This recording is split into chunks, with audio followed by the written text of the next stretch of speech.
Have you ever wondered how we harness the immense energy of an atom to power our cities? This question might seem a bit daunting, but it's not as complex as you might think. To understand this, we first need to step into the world of atoms, the fundamental building blocks of everything around us. Atoms are tiny particles that make up every object in the universe. They are so small that millions of them could fit on the head of a pin. But despite their minuscule size, they hold an incredible amount of energy. Just think about it for a moment. The energy of atoms is responsible for everything from the heat of the sun to the electricity that powers your laptop. Now, you might wonder, how do we tap into this energy? That's where nuclear power comes into play. Nuclear power is a form of energy production that harnesses the energy contained within atoms. It's like harnessing the power of the sun, but on a much smaller scale. This power is generated through a process called nuclear fission. Picture the nucleus or the center of an atom. It's like a tiny, tightly packed ball of energy. In nuclear fission, this nucleus is split into smaller parts. Imagine splitting a piece of firewood. When you swing that axe and the wood splits, energy is released. That's essentially what's happening on a microscopic level during nuclear fission. The energy released in this process is immense.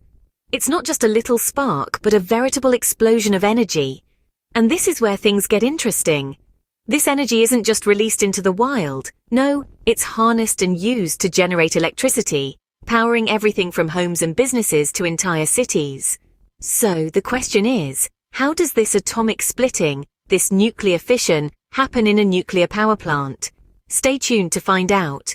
We'll be delving into the heart of a nuclear power plant in the next scene. Prepare to be amazed by the power of the atom. To understand how we harness atomic power, we need to take a journey into the heart of a nuclear power plant. In the heart of a nuclear power plant, you will find several key components.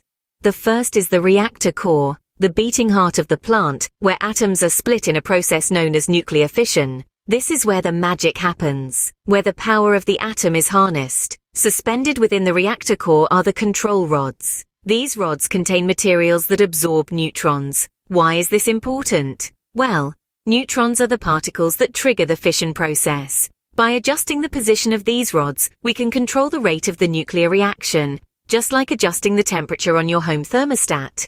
Now, nuclear fission generates a tremendous amount of heat. To manage this, we use a coolant, typically water. This coolant circulates through the reactor core, absorbing the heat produced by the fission process. Next up is the steam generator. This is where the heat absorbed by the coolant is put to good use. The hot coolant is passed through pipes in the steam generator. The heat from the coolant is transferred to a separate loop of water, turning it into steam. Finally, we have the turbines. The steam created in the steam generator is used to spin these turbines. And do you know what's connected to these turbines? That's right, a generator. As the turbines spin, they turn the generator, producing electricity. So in a nutshell, a nuclear power plant splits atoms in the reactor core, uses control rods to manage the process, cools the core with a coolant, uses the heat to generate steam, and uses that steam to spin turbines and generate electricity.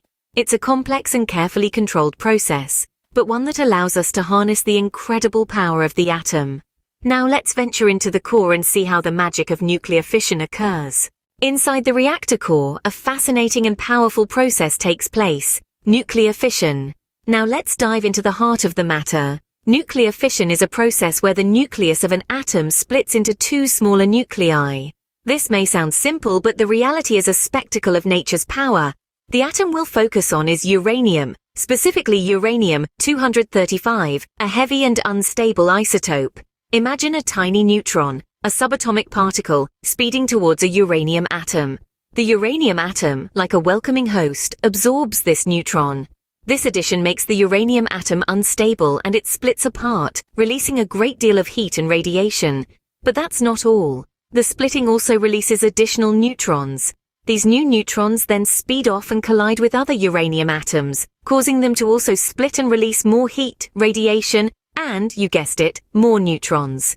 This process continues, creating a chain reaction, much like a set of dominoes toppling one after the other.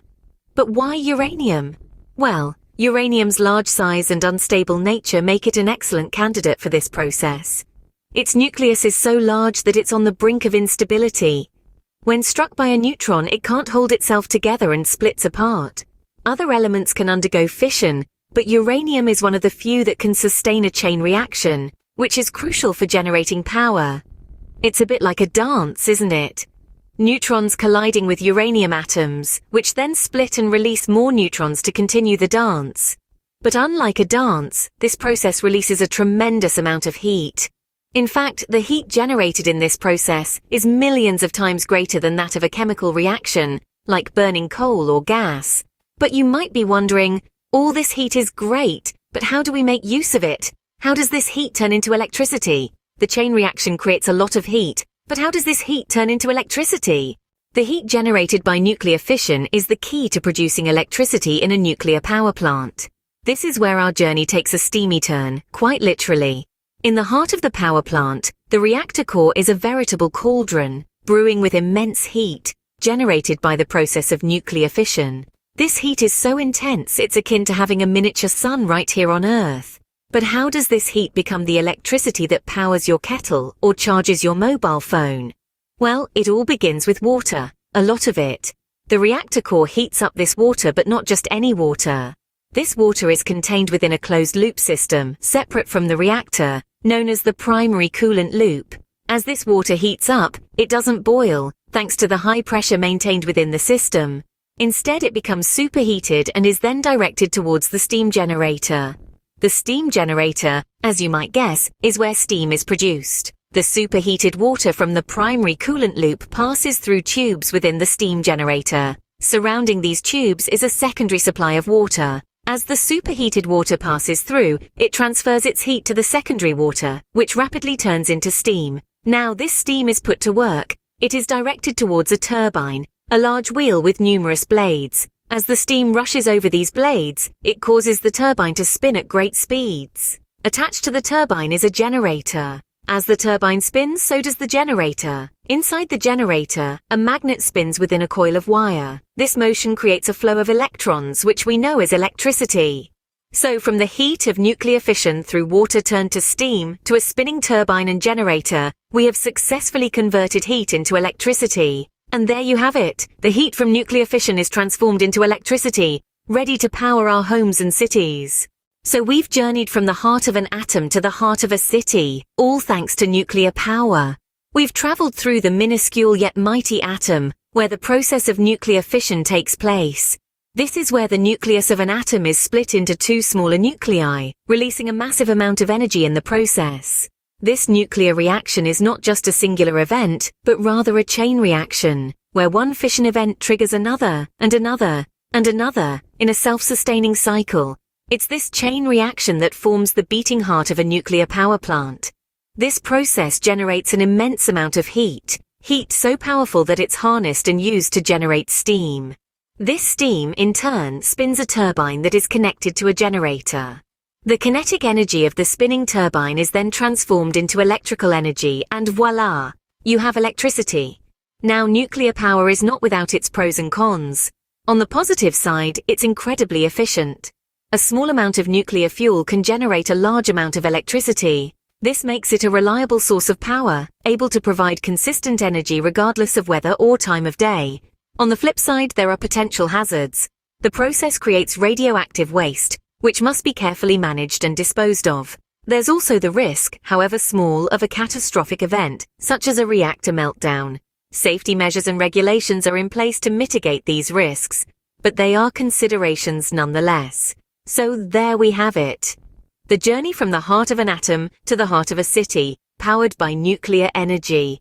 It's a complex, fascinating process, one that's been harnessed to light up our world, to power our cities, and to bring electricity into our homes. Next time you switch on a light, remember the incredible journey that power has taken from the heart of an atom to your home.